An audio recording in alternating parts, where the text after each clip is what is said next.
कार्तिक मास के शुक्ल पक्ष की एकादशी पर भगवान विष्णु के शालिग्राम रूप और माता तुलसी का विवाह किया जाता है। तुलसी पूर्व जन्म में एक लड़की थी जिसका नाम वृंदा था। राक्षस कुल में जन्मी यह बच्ची बचपन से ही भगवान विष्णु की भक्त थी। जब वह बड़ी हुई तो उनका विवाह राक्षस कुल में ही दानवराज जलंधर से संपन्न हुआ।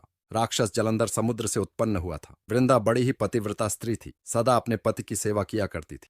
एक बार देवताओं और दानवों में युद्ध हुआ। जब जलंधर युद्ध पर जाने लगे तो वृंदा ने कहा, स्वामी आप युद्ध पर जा रहे हैं, आप जब तक युद्ध में रहेंगे मैं पूजा में बैठकर आपकी जीत के लिए अनुष्ठान करूंगी। जब तक आप नहीं लौट आते मैं अपना संकल्प नहीं छोड़ूंगी। जलंधर तो युद्ध में चला गया और वृंदा व्रत का संकल्प लेकर पूजा में बैठ गई। उसके व्रत के प्रभाव से देवता भी जलंधर को न हरा सके। सारे देवता जब हारने लगे तो विष्णु जी के पास पहुंचे और सभी ने भगवान से प्रार्थना की। भगवान बोले, वृंदा मेरी परम भक्त है, मैं उससे छल नहीं कर सकता। इस पर देवता बोले कि भगवान दूसरा कोई उपाय हो तो बताएं, लेकिन हमारी मदद जरूर करें। इस पर भगवान विष्णु ने जलंधर का रूप धरा और वृंदा के महल में पहुंच गए। वृंदा ने जैसे ही अपने पति को देखा तो तुरंत पूजा में से उठ गई और उनके चरणों को छू लिया। इधर वृंदा का संकल्प टूटा, उधर युद्ध में देवताओं ने जलंधर को मार दिया और उसका सिर काटकर अलग कर दिया। जलंधर का कटा हुआ सिर जब महल में आ गिरा तो वृंदा ने आश्चर्य से भगवान की ओर देखा जिन्होंने जलंधर का रूप धर रखा था। इस पर भगवान विष्णु अपने रूप में आ गए पर कुछ बोल न सके।